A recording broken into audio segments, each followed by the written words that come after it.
मृत्यु के 24 घंटे बाद आत्मा अपने घर क्यों लौटती है? जय श्री कृष्णा मित्रों, आप सभी का स्वागत है। दोस्तों, आप सभी के मन में यह प्रश्न तो अवश्य ही उठता होगा कि आखिर मृत्यु के 24 घंटे बाद आत्मा अपने घर क्यों आती है। प्रिय मित्रों, आज हम आपके इन सभी प्रश्नों का उत्तर एक अलौकिक कथा के माध्यम से देंगे। इस कथा को सुनने के बाद आपके मन में उठ रहे सभी प्रश्नों का उत्तर मिल जाएगा। मित्रों, एक बार की बात है, ब्रह्मानंदन देवर्षि नारद जी आकाश में विचरण कर रहे थे। तभी उनकी दृष्टि पृथ्वी लोक पर पड़ी। कुछ लोग एक मृत्यु शरीर के पास करुण स्वर में जोर जोर से विलाप कर रहे थे और अपने मृत्यु परिजन के वापस आने के लिए भगवान से प्रार्थना कर रहे थे। जब यह दारुण दृश्य नारद जी ने देखा तो वह अत्यंत दुखी हो गए और उनके मन में एक प्रश्न को लेकर संशय उत्पन्न हो गया और वह इस प्रश्न का उत्तर जानने के लिए यमलोक जा पहुंचे। यमलोक पहुंचकर नारद जी ने यमराज को हाथ जोड़कर प्रणाम किया। यमराज ने देवर्षि नारद जी का अभिवादन करते हुए कहा, हे नारायण भक्त, आपका यमपुरी में स्वागत है। कहिए, आज किस प्रयोजन से यमलोक आना हुआ? अवश्य ही आप कोई सुखद समाचार लेकर आए होंगे। तभी नारद जी कहते हैं, हे कालदेव, हे मृत्युंजय, आज मैं आपके पास कोई समाचार लेकर नहीं आया हूं, अपितु मैं तो आपके पास अपने प्रश्न का उत्तर जानने के लिए आया हूं। कृपया आप मेरे प्रश्नों का उत्तर देकर मेरी दुविधा को दूर कीजिए। नारद जी की बात सुनकर धर्मराज ने कहा, हे मुनिश्रेष्ठ, आप अपने प्रश्नों को निसंकोच होकर पूछिए, मैं अवश्य ही आपके प्रश्नों का उत्तर दूंगा।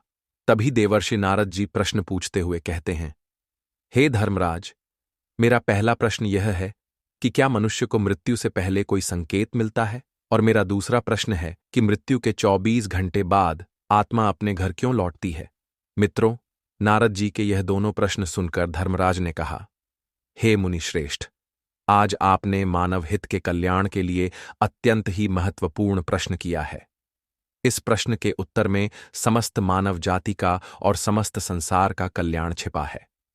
हे मुनिश्रेष्ठ नारद, सर्वप्रथम मैं आपके पहले प्रश्न का उत्तर एक अत्यंत ही सुंदर और पौराणिक कथा के माध्यम से देना चाहता हूं। उसके तत्पश्चात मैं आपके दूसरे प्रश्न का उत्तर दूंगा। आप इस कथा को पूरा सुनना, तभी आपको आपके प्रश्नों का उत्तर प्राप्त होगा। मित्रों, कथा सुनाते हुए यमराज कहते हैं, हे देवर्षि, पूर्वकाल की बात है। कंचनपुर नाम के देश में एक अत्यंत ही सुंदर और शोभायमान नगरी थी, जिसमें कर्मदास नामक एक ब्राह्मण निवास करता था। वह अपनी भक्ति विद्वता और नेक स्वभाव के कारण पूरे नगर में प्रसिद्ध था। कर्मदास नित्य ईश्वर की पूजा आराधना करता था और वह भगवान विष्णु का अनन्य भक्त था और नित्य नियम से उनकी पूजा किया करता था। उसके घर में धन धान्य और सुख समृद्धि की कोई कमी नहीं थी। वह अपने छोटे से परिवार के साथ सुखमय जीवन व्यतीत कर रहा था। लेकिन इन सब के बावजूद कर्मदास के मन में एक ऐसा भय छिपा हुआ था जिसने उसके सुखी जीवन को अंधकारमय बना दिया था। वह प्रत्येक समय मृत्यु के बारे में सोचकर डरता रहता था और रात को जब सब लोग सो जाते तब कर्मदास अकेला बैठकर सारी रात यही सोचता था कि उसकी मृत्यु के बाद उसके परिवार का क्या होगा। उसकी संपत्ति, उसके प्रियजन और उसका यह शरीर, यह सब एक दिन समाप्त हो जाएगा।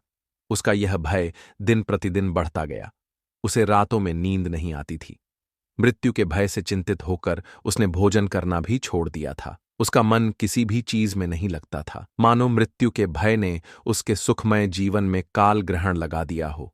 फिर एक दिन कर्मदास ने इस भय से छुटकारा पाने का निर्णय लिया। उसने सोचा, मुझे मृत्यु का रहस्य जानना होगा। यदि मैं यह समझ सकूं कि मृत्यु से पहले क्या संकेत मिलते हैं, तो शायद मैं इस भय से मुक्त हो सकता हूं। इस विचार के साथ कर्मदास ने अपने परिवार और संपत्ति को पीछे छोड़कर तीर्थ स्थलों पर जाता और वहां के साधु संतों से मिलता और उन साधु संतों से यही प्रश्न पूछता, हे महात्मा, मृत्यु से पहले मनुष्य को कौन कौन से संकेत मिलते हैं?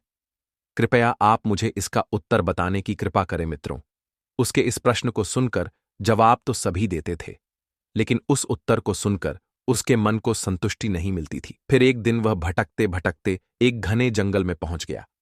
उस जंगल के चारों ओर केवल ऊंचे ऊंचे पेड़, झाड़ियां और जंगली जानवरों की भयावह आवाजें सुनाई पड़ रही थीं।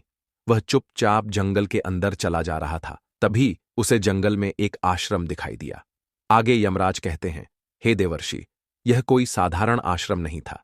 यह आश्रम एक दिव्य महात्मा और सन्यासियों का था। इस आश्रम की दिव्यता से चारों ओर एक अलौकिक शांति फैली हुई थी। आश्रम के अंदर से वेदोच्चारण और शंख ध्वनि सुनाई पड़ रही थी। उस आश्रम में जो साधु निवास करते थे वे बहुत तेजस्वी और शांत दिख रहे थे। उनके मुख पर एक अद्वितीय आभा थी। उन्हें देखकर ऐसा प्रतीत हो रहा था मानो वे साक्षात देवताओं के अंश हों। उसी समय कर्मदास ने आश्रम में प्रवेश किया और साधु को प्रणाम करते हुए कहा, हे साधु महात्मा, मेरा नाम कर्मदास है। मैं एक प्रश्न का उत्तर जानने के लिए इधर उधर भटक रहा हूं। कृपया आप मेरी सहायता कीजिए। कर्मदास की बात सुनकर साधु महात्मा ने विनम्र स्वर में पूछा, हे ब्राह्मण देव, तुम्हारा क्या प्रश्न है जिसे लेकर तुम इतना चिंतित और परेशान दिख रहे हो? यह सुनकर कर्मदास ने हाथ जोड़ते हुए कहा, हे साधु महात्मन, मैं मृत्यु के भय से अत्यधिक परेशान हूं। इस भय के कारण मुझे ना नींद आती है, ना ही मैं सुखपूर्वक भोजन कर पाता हूं। मैं दिन रात केवल मृत्यु के बारे में ही सोचता रहता हूं। फिर साधु महात्मा ने गंभीर स्वर में पूछा, हे ब्राह्मण, तुम्हें मृत्यु का भय क्यों है? क्या तुम यह जानना चाहते हो कि मृत्यु कब होगी और कैसे होगी? कर्मदास ने उत्तर दिया, हे साधु महात्मन, मैं यह जानना चाहता हूं कि मनुष्य को मृत्यु से पहले कौन से संकेत मिलते हैं। फिर साधु महात्मा ने कहा, हे ब्राह्मण, यदि तुम्हें मृत्यु से पहले मिलने वाले संकेतों को जानना चाहते हो तो तुम्हें इस जंगल में जाना होगा। इस जंगल में जाने पर तुम्हें पशु पक्षी और भांति भांति की विचित्र चीजें देखने को मिलेंगी। तुम उनसे मृत्यु के विषय में पूछना, यह सभी तुम्हें मृत्यु से पहले मिलने वाले संकेतों के बारे में बताएंगे। लेकिन याद रखना, वे तुमसे पहले एक पहेली पूछेंगे। यदि तुम उनकी पहेली का सही उत्तर दे दोगे तभी वह तुम्हें मृत्यु का संकेत बताएंगे। यह सुनकर कर्मदास ने साधु महात्मा को प्रणाम किया और साधु महात्मा के निर्देशानुसार जंगल में चला गया। वह जंगल बेहद भयानक था। बड़े बड़े पेड़ जिनकी शाखाएं मानो आकाश को छू रही थीं और उन पर से लटकती हुई बेलें मानो धरती को जकड़ रखा हो। जंगली जानवरों की आवाजें जंगल में भय का वातावरण बना रही थीं। इन सब के बाद भी कर्मदास हिम्मत जुटाकर जंगल में आगे की ओर बढ़ रहा था। तभी जंगल में उसे एक भयानक और विचित्र पेड़ दिखा, जिसकी शाखाएं किसी राजा के मुकुट की तरह चारों दिशाओं में फैली हुई थीं। पेड़ के चारों ओर एक दिव्य आभा थी। उस पेड़ को देखने के बाद ऐसा प्रतीत हो रहा था मानो वह पेड़ देख रहा हो। जैसे ही कर्मदास पेड़ के पास पहुंचा, पेड़ की गहरी धीमी आवाज गूंजी, हे ब्राह्मण, तुम कौन हो और इस सुनसान और भयानक वन में क्यों आए हो? तुम्हें किसने यहां पर भेजा है? सब कुछ सच सच बताओ, अन्यथा तुम्हें काल के गाल में जाना पड़ सकता है। उस पेड़ की आवाज सुनकर कर्मदास घबरा गया। फिर उसने हाथ जोड़ते हुए कहा, हे वृक्षराज, मैं मृत्यु के रहस्य को जानने के लिए इस घने जंगल में आया हूं। मुझे यह जानना है कि मृत्यु से पहले मनुष्य को कौन कौन से संकेत मिलते हैं। क्या आप इस विषय में मेरी सहायता कर सकते हैं? फिर उस पेड़ ने भारी स्वर में कहा, हे ब्राह्मण, तुम्हारी सहायता कर सकता हूं, लेकिन उससे पहले तुम्हें मेरी एक पहेली का उत्तर देना होगा। यदि तुम सही उत्तर दे दोगे तो मैं तुम्हें मृत्यु से पूर्व मिलने वाला पहला संकेत बताऊंगा। कर्मदास ने आत्मविश्वास से कहा, हे वृक्षराज, आप अपनी पहेली पूछिए, मैं उसका उत्तर देने का प्रयास करूंगा। पेड़ ने थोड़ी देर चुप्पी साधी और फिर अपनी पहेली पूछते हुए बोला, हे ब्राह्मण, संसार में वह कौन है जो बिना पंखों के उड़ता है, बिना पैरों के चलता है? लोग उसे देख नहीं सकते किंतु महसूस जरूर करते हैं। इस पहेली को सुनने के बाद कर्मदास ने कुछ देर गहन विचार किया। फिर उसने उत्तर देते हुए कहा, हे वृक्षराज, आपकी इस पहेली का उत्तर है। वायु कर्मदास का जवाब सुनकर वह वृक्ष आश्चर्य से हंस पड़ा। उसकी हंसी जंगल में गूंज उठी। फिर उस वृक्ष ने कहा, हे ब्राह्मण, तुमने मेरी पहेली का सही उत्तर दिया है। अब मैं तुम्हें मृत्यु का पहला संकेत बताता हूं। मेरी बात ध्यान से सुनो। जब मनुष्य के शरीर की ऊर्जा क्षीण होने लगे और वह हर समय थकान महसूस करे तो समझो मृत्यु निकट है। यह संकेत तुम्हें आत्मिक और शारीरिक रूप से सावधान करने के लिए है। फिर कर्मदास ने पेड़ को प्रणाम किया और कहा, हे महावृक्ष, मैं आपके ज्ञान के लिए हृदय से आभारी हूं। आपने मेरे प्रश्न का उत्तर दिया और मुझे मृत्यु के पहले संकेत के बारे में बताया। मैं इसे सदैव याद रखूंगा। फिर उस वृक्ष ने शांत स्वर में कहा, हे ब्राह्मण, अब तुम आगे का मार्ग प्रस्त करो, तुम्हें अन्य संकेत मिलेंगे। कर्मदास आगे की यात्रा पर निकल पड़ा। उसके मन में अब और अधिक उत्सुकता थी कि वह आने वाले संकेतों को जाने और समझे। कर्मदास जंगल में बोलने वाले पेड़ से पहला संकेत जानने के बाद और आगे बढ़ा। तभी चलते चलते अचानक से उसकी नजर एक विशालकाय गिद्ध पर पड़ी, जो एक सूखे पेड़ पर बैठा हुआ था और अपने शिकार की प्रतीक्षा कर रहा था। उसकी आंखें चमक रही थीं, मानो वह सब कुछ देख रहा हो। उसकी चोंच और पंख इतने बड़े थे कि उन्हें देखकर एक क्षण के लिए कर्मदास को भय का अनुभव हुआ, लेकिन उसने साहस दिखाते हुए गिद्ध को प्रणाम किया और उसके पास जा पहुंचा। मित्रों, जैसे ही कर्मदास उसके पास पहुंचा, गिद्ध ने गहरी और तीखी आवाज में पूछा, हे मनुष्य, तुम कौन हो और इस घने जंगल में क्या कर रहे हो? तभी कर्मदास ने हाथ जोड़कर विनम्रता से कहा, हे पक्षीराज गिद्ध, मैं एक साधारण ब्राह्मण हूं। मैं मृत्यु का रहस्य जानने के लिए इस जंगल में भटक रहा हूं। मुझे मृत्यु से पूर्व मिलने वाले संकेतों के बारे में जानने की जिज्ञासा है। कृपया मेरी सहायता कीजिए। यह सुनकर गिद्ध ने अपने बड़े बड़े पंखों को फैलाते हुए कहा, हे मानव, मैं तुम्हारी सहायता कर सकता हूं, लेकिन उसके लिए तुम्हें मेरी एक पहेली का उत्तर देना होगा। यदि तुम उत्तर सही दोगे तो मैं तुम्हें मृत्यु से पूर्व मिलने वाला एक महत्वपूर्ण संकेत बताऊंगा। तभी कर्मदास ने उत्सुकता से कहा, हे पक्षी राज, पूछिए। आपका जो भी सवाल है, मैं उसका उत्तर देने की पूरी कोशिश करूंगा। गिद्ध ने अपनी तीव्र दृष्टि से कर्मदास की ओर देखते हुए कहा, हे मानव, वह कौन सी चीज जो पैदा होने के साथ ही हर पल घटती रहती है, लेकिन कभी समाप्त नहीं होती?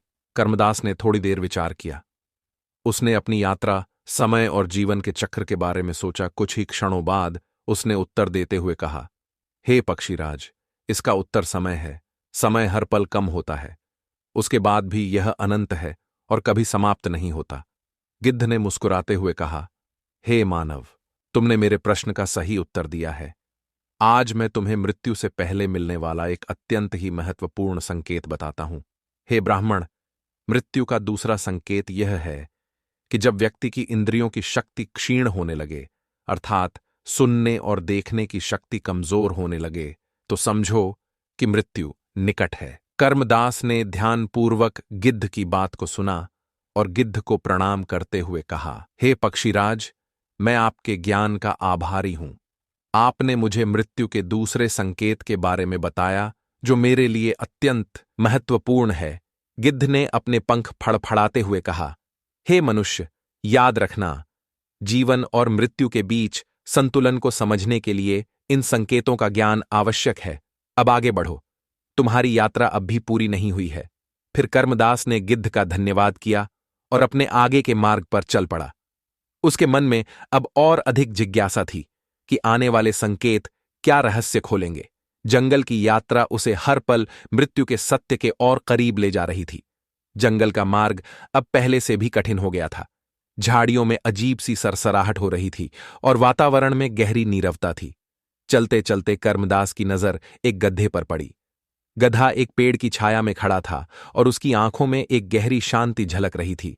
हालांकि गधा शांत प्रतीत हो रहा था, लेकिन जैसे ही उसने कर्मदास को देखा तो वह बोल उठा, हे ब्राह्मण, तुम यहां क्यों आए हो और इस जंगल में क्या खोज रहे हो? तभी कर्मदास ने हाथ जोड़कर गधे को प्रणाम किया और कहा, हे बलवान, मैं एक साधारण ब्राह्मण हूं। मैं मृत्यु के रहस्यों को जानने के लिए यहां इस घने जंगल में भटक रहा हूं। मुझे मृत्यु से पहले मिलने वाले संकेतों के बारे में जानना है। क्या आप मेरी सहायता करेंगे? गधे ने अपनी आंखों को चमकाते हुए कहा, हे ब्राह्मण, मैं तुम्हारी सहायता कर सकता हूं, लेकिन तुम्हें पहले मेरी एक पहेली का उत्तर देना होगा। यदि तुम सही उत्तर दे दोगे तो मैं तुम्हें मृत्यु का तीसरा संकेत बताऊंगा। कर्मदास ने कहा, पूछो बलवान, मैं आपके प्रश्न का उत्तर देने का प्रयास करूंगा। गधे ने गंभीर स्वर में पूछा, हे ब्राह्मण, वह क्या है जो जितना खाली होता है उतना ही भारी महसूस होता है? कर्मदास ने कुछ क्षण गहराई से विचार किया। उसने अपने जीवन और अनुभवों के बारे में सोचा, फिर उसने मुस्कुराते हुए उत्तर दिया, यह तो चिंता है। चिंता जितनी अधिक होती है उतना ही भारीपन महसूस होता है, भले ही वह असल में कुछ ना हो। गधा अपने सिर को हिलाते हुए बोला, हे ब्राह्मण, तुमने सही उत्तर दिया है। अब सुनो, मृत्यु का तीसरा संकेत यह है कि जब व्यक्ति की त्वचा पर झुर्रियां पड़ने लगे तो यह संकेत है कि मृत्यु धीरे धीरे करीब आ रही है। यह शरीर के क्षय का प्रारंभ है जो मनुष्य को मृत्यु की ओर ले जाता है। कर्मदास ने गधे को प्रणाम करते हुए कहा, हे बलवान, मैं आपके ज्ञान का हृदय से आभारी हूं। आपने मुझे मृत्यु के तीसरे संकेत के बारे में बताया जो मेरे लिए बहुत मूल्यवान है। गधे ने शांत स्वर में कहा, जाओ ब्राह्मण, तुम्हारी यात्रा अभी समाप्त नहीं हुई है। इन संकेतों का ज्ञान तुम्हें जीवन और मृत्यु के सत्य को समझने में मदद करेगा। कर्मदास ने गधे को धन्यवाद दिया और आगे बढ़ गया। वह अब पहले से अधिक उत्सुक और चिंतनशील था। हर संकेत उसे मृत्यु के सत्य और जीवन के उद्देश्य के और निकट ला रहा था। वह जंगल के गहरे हिस्से में प्रवेश कर चुका था। चारों ओर का माहौल और भी भयावह होता जा रहा था। विशालकाय पेड़ों के बीच अंधकार ने अपना डेरा जमा लिया। सूर्यदेव ने अपने प्रकाश को समेट लिया था। पक्षियों और जंगली जानवरों की आवाजें वातावरण को रहस्यमय और डरावना बना रही थीं। कुछ दूरी तय करने के बाद अचानक कर्मदास की नजर एक शेर पर पड़ी। शेर एक चट्टान के पास खड़ा था और उसकी आंखें मानो कर्मदास की आत्मा को भेद रही थीं। शेर की दहाड़ पूरे जंगल में गूंज रही थी। शेर को अपने सम्मुख देखकर कर्मदास डर से कांपने लगा, लेकिन उसने खुद को साहसी दिखाते हुए शेर को प्रणाम किया। शेर ने दहाड़ते हुए पूछा, हे मनुष्य, तुम यहां क्या कर रहे हो? इस जंगल में क्यों भटक रहे हो? तभी कर्मदास ने डरते डरते कहा, हे वनराज, मैं मृत्यु के रहस्यों को जानने के लिए यहां आया हूं। मुझे मृत्यु से पहले मिलने वाले संकेतों की जानकारी चाहिए। कृपया मेरी सहायता करें। शेर ने अपने पैरों से मिट्टी उड़ाते हुए कहा, मैं तुम्हें मृत्यु का एक संकेत बता सकता हूं, लेकिन पहले तुम्हें मेरी पहेली का उत्तर देना होगा। यदि तुम उत्तर सही दोगे तो मैं तुम्हें मृत्यु का चौथा संकेत बताऊंगा। कर्मदास ने सिर झुकाकर कहा, हे वनराज, आप पहेली पूछिए, मैं उसका उत्तर देने का प्रयास करूंगा। फिर शेर ने अपनी गहरी आवाज में पूछा, हे ब्राह्मण, वह क्या है जो देखने में खाली है लेकिन अपने भीतर सब कुछ समेटे हुए है? कर्मदास ने कुछ पल के लिए सोचा। उसे अपनी यात्रा के अनुभव और मृत्यु के संकेतों की सीख याद आई। फिर उसने आत्मविश्वास से कहा, यह तो आकाश है। आकाश को हम खाली और शून्य के रूप में देखते हैं, लेकिन यह अपने भीतर पूरी सृष्टि, हवा, बादल, सूरज, चांद और तारे समेटे हुए हैं। शेर ने अपनी एक धीमी हंसी के साथ कहा, तुमने सही उत्तर दिया। हे ब्राह्मण, अब सुनो। मृत्यु का चौथा संकेत यह है कि शरीर की त्वचा का पीली या काली पड़ना और चेहरे का तेजहीन हो जाना मृत्यु के निकट आने का एक महत्वपूर्ण संकेत है। यह संकेत इस बात को दर्शाता है कि शरीर की जीवन ऊर्जा क्षीण हो रही है और आत्मा धीरे धीरे शरीर से विदा लेने की तैयारी कर रही है। कर्मदास ने शेर को प्रणाम करते हुए कहा, हे वनराज, मैं आपके ज्ञान के लिए आभारी हूं। आपने मुझे मृत्यु का चौथा संकेत बताया जो मेरे लिए अत्यंत मूल्यवान है। शेर ने अपनी चमकती हुई आंखों से उसे देखा और कहा, याद रखना, मृत्यु केवल अंत नहीं बल्कि एक नई शुरुआत है। अब आगे बढ़ो, तुम्हें अब भी और सीखना है। कर्मदास ने शेर का आभार व्यक्त किया और अपनी यात्रा पर आगे की ओर बढ़ गया। रास्ते में उसे एक नदी मिली। वह नदी को पार करके जंगल के दूसरे भाग में जा पहुंच। मित्रों, जंगल के इस भाग में वातावरण अजीब सा था, न डरावना और न ही सामान्य, बल्कि ऐसा लगता था जैसे यह स्थान किसी दिव्यता से भरपूर है। कुछ कदम चलने पर कर्मदास की नजर एक गाय पर पड़ी। गाय का रूप अलौकिक था।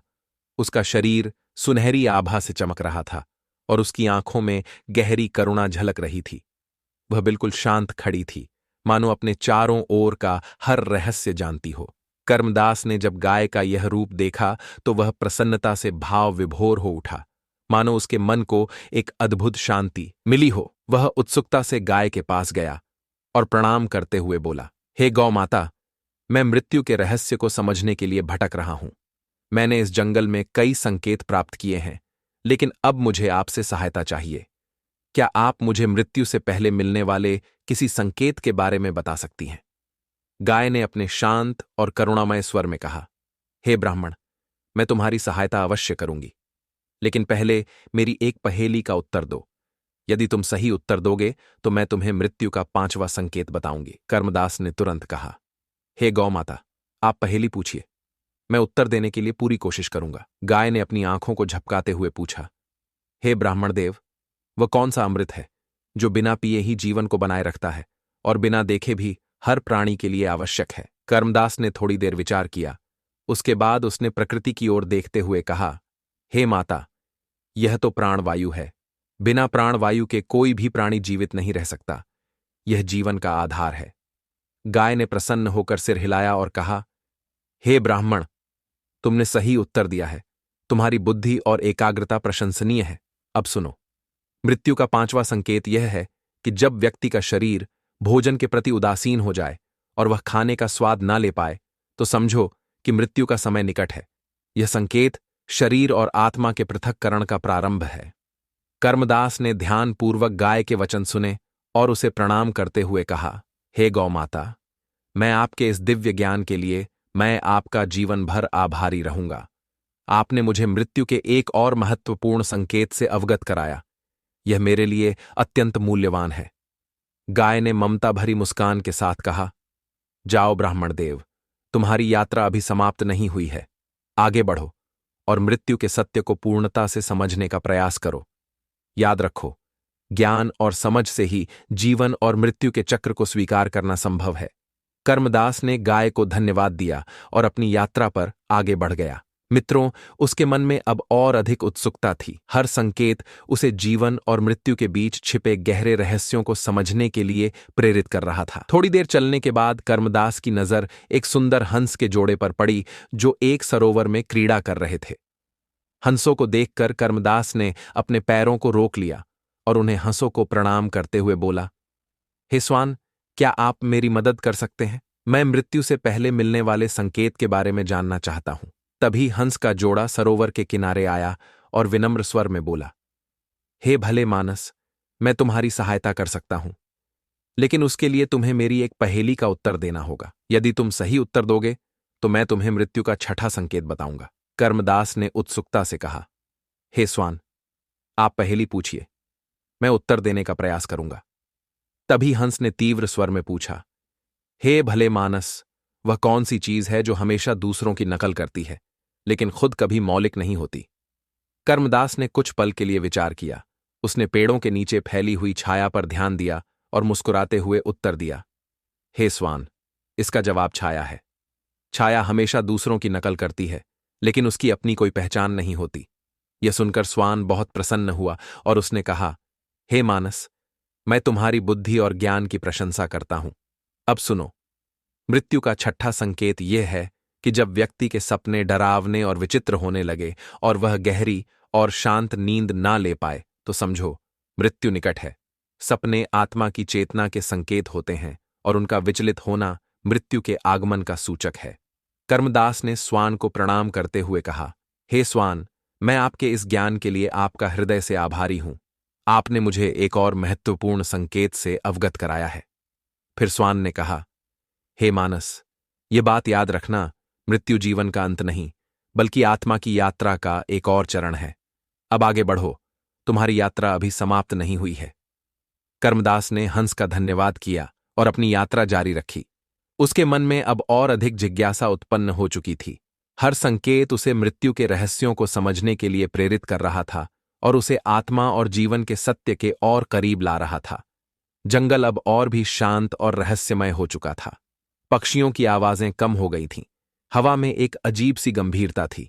रास्ते पर चलते चलते उसे एक स्थान दिखाई दिया जहां सूर्यदेव के प्रकाश की थोड़ी बहुत किरणें पृथ्वी को छू रही थीं।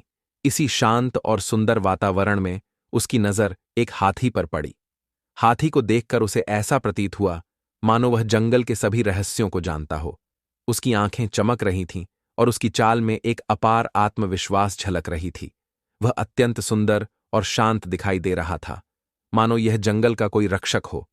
कर्मदास ने हाथी के सम्मुख जाकर उसे प्रणाम किया और कहा, हे गजानन, मैं एक साधारण ब्राह्मण हूं।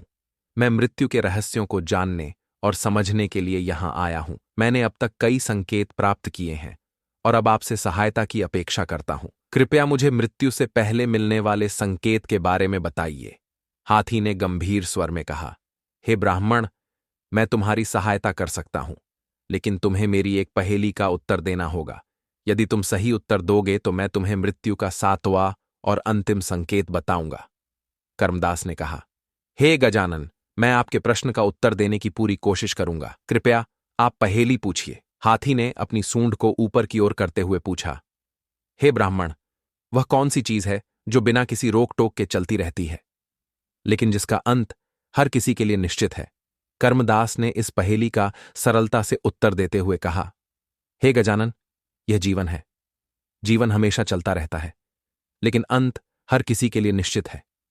हाथी ने प्रसन्न होकर कहा, आपने सही उत्तर दिया। हे ब्राह्मण, अब सुनो। मृत्यु का 7वां और अंतिम संकेत यह है कि जब मनुष्य के अंदर आध्यात्मिक बदलाव देखने को मिले, अर्थात कहने का तात्पर्य यह है कि कई बार व्यक्ति मृत्यु से पहले आध्यात्मिक रूप से शांत होकर शांति की ओर अग्रसर हो जाता है, उसी समय यह जान लेना चाहिए कि यह अंतिम संकेत है जो बताता है कि जीवन का अंत निकट है। कर्मदास ने ध्यानपूर्वक हाथी के वचन सुने और उसे प्रणाम करते हुए कहा, हे गजानन, मैं आपके ज्ञान का हृदय से आभारी हूं। आपने मुझे मृत्यु के अंतिम संकेत के बारे में बताया। यह मेरे लिए अत्यंत मूल्यवान है। फिर हाथी ने शांत स्वर में कहा, हे ब्राह्मण, याद रखना, मृत्यु केवल एक अंत नहीं बल्कि आत्मा की यात्रा का एक नया अध्याय है। हे ब्राह्मण, अब तुम लौट जाओ। तुमने अपनी यात्रा पूरी कर लिया है। जाओ और इस ज्ञान का उपयोग अपने जीवन को समझने और जीने में करो। कर्मदास ने हाथी का धन्यवाद किया और उसकी बुद्धिमत्ता की प्रशंसा करते हुए अपनी यात्रा समाप्त करने का निर्णय लिया। 7 संकेत जानने के बाद कर्मदास ने आश्रम की ओर प्रस्थान किया। वह थका हुआ तो था, लेकिन उसकी आत्मा ज्ञान और सत्य के प्रकाश से भर चुकी थी। जंगल का हर अनुभव, हर संकेत उसे जीवन के गहरे रहस्यों के करीब ले गया था। आश्रम में पहुंचकर उसने साधु महात्मा को प्रणाम किया और 7 संकेतों को बताते हुए बोला, हे महात्मन, कृपया मुझे इन संकेतों का गूढ़ अर्थ समझाइए। यह सुनकर साधु महात्मा ने कर्मदास की ओर शांत और गंभीर दृष्टि से देखते हुए कहा, हे ब्राह्मण, तुम्हारी यह यात्रा केवल मृत्यु को समझने की नहीं बल्कि जीवन को जानने की थी। जो संकेत तुम्हें मिले वे इस सत्य को प्रकट करते हैं कि जीवन नश्वर है। तुम्हें मृत्यु से डरने की आवश्यकता नहीं है। मृत्यु एक अटल सत्य है। जो व्यक्ति धर्म, सत्य और भक्ति का पालन करता है, वह न केवल मृत्यु को सहजता से स्वीकार करता है बल्कि मृत्यु के बाद आत्मा को शांति और मोक्ष की प्राप्ति होती है और उसे श्री हरि के चरणों में स्थान मिलता है। मृत्यु का भय केवल उसे होता है जिसने अपने जीवन को व्यर्थ में बिताया हो। अच्छा जीवन जीने वाला व्यक्ति मृत्यु को डर के रूप में नहीं बल्कि एक नए प्रारंभ के रूप में देखता है। कर्मदास ने साधु के चरणों में दंडवत प्रणाम करते हुए कहा, हे महात्मन, आज आपने मेरी आत्मा को इस अज्ञान के अंधकार से मुक्त कर दिया। मैं धन्य हो गया। फिर यमराज ने कहा, हे देवर्षि, इस कथा को सुनने के बाद आपको आपके पहले प्रश्न का उत्तर मिल गया होगा। अब मैं आपके दूसरे प्रश्न का उत्तर देता हूं कि मृत्यु के 24 घंटे बाद आत्मा अपने घर क्यों लौटती है। हे मुनि श्रेष्ठ, जब किसी की मृत्यु होती है तो उसकी आत्मा 24 घंटे बाद अपने घर दोबारा से आती है। यह केवल एक मान्यता नहीं बल्कि सूक्ष्म जगत का एक अटल सत्य है। आत्मा की यह यात्रा उसके कर्मों, भावनाओं और मोह से गहराई से जुड़ी हुई है। आत्मा मृत्यु के बाद अपने मोह से तुरंत मुक्त नहीं होती। फिर नारद जी ने कहा, हे धर्मराज, आत्मा को मनुष्य की मृत्यु के बाद तुरंत अगले लोक में जाना चाहिए। फिर वह पृथ्वी पर क्यों भटकती है? यह सुनकर यमराज ने गंभीर स्वर में कहा, हे देवर्षि नारद, मृत्यु के बाद आत्मा तुरंत अपने स्थूल शरीर से मुक्त हो जाती है, लेकिन वह अपने सांसारिक बंधनों से तुरंत मुक्त नहीं हो पाती। आत्मा का चेतन अस्तित्व बना रहता है, इसलिए उसे ऐसा लगता है कि वह अभी भी जीवित है। मृत्यु के बाद कुछ समय तक आत्मा अपने आसपास के वातावरण को देखकर उसका अनुभव कर सकती है। उसे अपने परिवार, प्रियजनों और उन स्थानों की चिंता रहती है जहां उसने अपना जीवन बिताया है। फिर नारद जी ने कहा, हे धर्मराज, क्या आत्मा को यह ज्ञान नहीं होता कि वह अब शरीर से मुक्त हो चुकी है? यह सुनकर यमराज मंद मुस्कान के साथ बोले, हे नारद जी, आत्मा के लिए यह परिवर्तन अचानक होता है। जब वह अपने जीवन के अंतिम श्वास लेती है तो उसे यह स्वीकार करने में समय लगता है कि अब उसका शरीर नहीं रहा। इसीलिए वह अपने घर और परिवार की ओर आकर्षित होती है। आत्मा को अपने प्रियजनों से अलग होने का एहसास तुरंत नहीं होता। इसलिए वह स्वाभाविक रूप से उनकी ओर खींचती है। आत्मा यह देखना चाहती है कि उसके परिवारजन ने उसका अंतिम संस्कार सही प्रकार से किया है या नहीं। यदि मनुष्य की मृत्यु अचानक हुई हो तो आत्मा की कुछ इच्छाएं अधूरी रह सकती हैं और वह उन्हें पूरा करने की चेष्टा कर सकती है। आत्मा को अपने परिवार के शोक और अनुष्ठानों की ऊर्जा आकर्षित करती है। कभी कभी आत्मा की भावनाएं प्रबल होती हैं, जिसके कारण परिवारजन उसकी उपस्थिति को सूक्ष्म रूप से महसूस कर सकते हैं। कभी कभी घर में हल्की आहटें या किसी चीज का हिलना आत्मा की उपस्थिति का संकेत माना जाता है। मित्रों, आगे यमराज कहते हैं, हे देवर्षि, आत्मा का यह भ्रम केवल 24 घंटे तक रहता है, फिर उसे आगे की यात्रा पर ले जाया जाता है। 13 दिनों तक आत्मा को उसके कर्मों के अनुसार उसका लेखा जोखा होता है। उसके बाद उसे यमलोक या अन्य लोकों की ओर भेजा जाता है। यदि आत्मा के अच्छे कर्म हैं तो उसे पितृलोक या उच्चतर लोकों में स्थान मिलता है। यदि आत्मा के बुरे कर्म हैं तो उसे यमलोक में दंड के लिए लाया जाता है और उसे यमलोक की यातनाओं को सहना पड़ता है। कुछ आत्माएं पुनर्जन्म के लिए तत्पर रहती हैं और वे अपने अच्छे कर्मों के कारण शीघ्र ही नए शरीर को पा लेती हैं। यदि किसी आत्मा को अत्यधिक मोह है तो वह पृथ्वी लोक पर इधर उधर भटक सकती है और प्रेत योनि में जा सकती है। इसलिए मृत्यु के समय मनुष्य को एकाग्र होकर परमात्मा का स्मरण करना चाहिए ताकि आत्मा सांसारिक मोह से मुक्त हो सके। आगे यमराज कहते हैं, हे देवर्षि, आत्मा के लिए यह जानना आवश्यक है कि मृत्यु केवल एक शरीर का अंत है, आत्मा का नहीं। 24 घंटे का समय आत्मा को इस सत्य को समझने और अपने सांसारिक बंधनों को छोड़ने का अवसर देता है, जिससे वह अपने आप को मुक्त कर सके। फिर नारद जी ने प्रसन्न मन से कहा, हे सूर्य तनय, आपने बहुत सुंदर ढंग से आत्मा की यात्रा का रहस्य बताया। इस रहस्य को सुनने के बाद यह स्पष्ट हो गया है कि मृत्यु के बाद भी आत्मा एक विशेष प्रक्रिया से गुजरती है और उसके परिवारजन उसे शुभ कार्यों द्वारा शांति प्रदान कर सकते हैं। तभी यमराज ने कहा, हे देवर्षि, यह बात यदि मनुष्य समझ लें तो वह मृत्यु पर कभी विलाप नहीं करेगा, बल्कि आत्मा की नई यात्रा की शुरुआत के रूप में देखेगा। फिर नारद जी अत्यंत भाव विभोर होकर बोले, हे धर्मराज, आपके मुख से यह दिव्य ज्ञान प्राप्त करने मैं धन्य हो गया। मैं इस ज्ञान को पृथ्वी लोक तक अवश्य पहुंचाऊंगा, जिससे वे आत्मा की शांति के लिए सही विधियों का पालन करें और मोह से मुक्त होकर सत्य को जानें। इसके बाद देवर्षि नारद जी धर्मराज को प्रणाम करके देवलोक की ओर प्रस्थान करते हैं। प्रिय मित्रों, इस प्रकार से आज का यह प्रसंग समाप्त हुआ। आशा करते हैं आपको यह ज्ञान से परिपूर्ण कथा पसंद आई होगी। एक बार जय भोलेनाथ, जय श्री कृष्णा अवश्य लिखे। प्रिय मित्रों, वीडियो देखने के लिए आप सभी का बहुत बहुत धन्यवाद।